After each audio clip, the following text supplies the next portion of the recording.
Welcome back to NowCast USA, your go-to source for global and geopolitical news.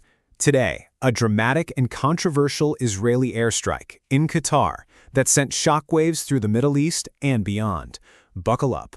On September 9, 2025, Israel conducted a rare and bold missile strike, not on Gaza, not on the West Bank, but in Doha, Qatar, a diplomatic hub and U.S. ally. The target? The upper echelons of Hamas leadership gathered to weigh a U.S. proposed ceasefire. Explosions rocked Doha, home to Hamas's political headquarters and the site of critical ceasefire talks. According to multiple news sources, the strike was precise, an Israeli operation targeting senior Hamas operatives, reportedly including Khalil al-Hayya, Zahir Jabarin, Mohammed Ismail Darwish, and Khalid Mashal. Hamas claimed their leaders survived, but confirmed that 5 lower-level members died, including Khalil al-Hayya's son, 3 bodyguards, and the head of his office, along with a Qatari security officer. Qatar condemned the strike as a flagrant violation of international law and sovereignty, while the U.S. said it was notified just before the attack but stressed it did not participate. Who is Khalil al-Hayya?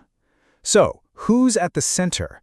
Khalil al-Hayya is now among the top leaders of Hamas, especially after the deaths of Ismail Haniyeh and Yahya Sinwar in 2024.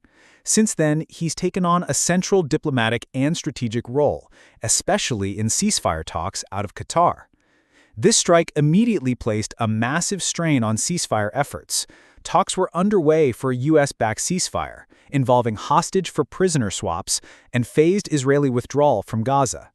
Families of hostages in Gaza voiced alarm. One mother directly accused Israel Prime Minister Netanyahu of endangering her son's life and possibly jeopardizing his safe return. Qatar, Saudi Arabia, UAE, and even Egypt, France, UK, Germany, Pakistan, and others condemned the strike as a violation of sovereignty and international law. UN Secretary-General Antonio Guterres labeled it a flagrant violation and urged renewed efforts toward a permanent ceasefire. The U.S. White House, while saying hitting Hamas was worthy, called striking in Qatar unfortunate, warning it could derail peace efforts. Israel framed the strike as proportional and necessary. Netanyahu and Israeli officials see Hamas leaders, including those behind the October 7th attacks, as valid targets.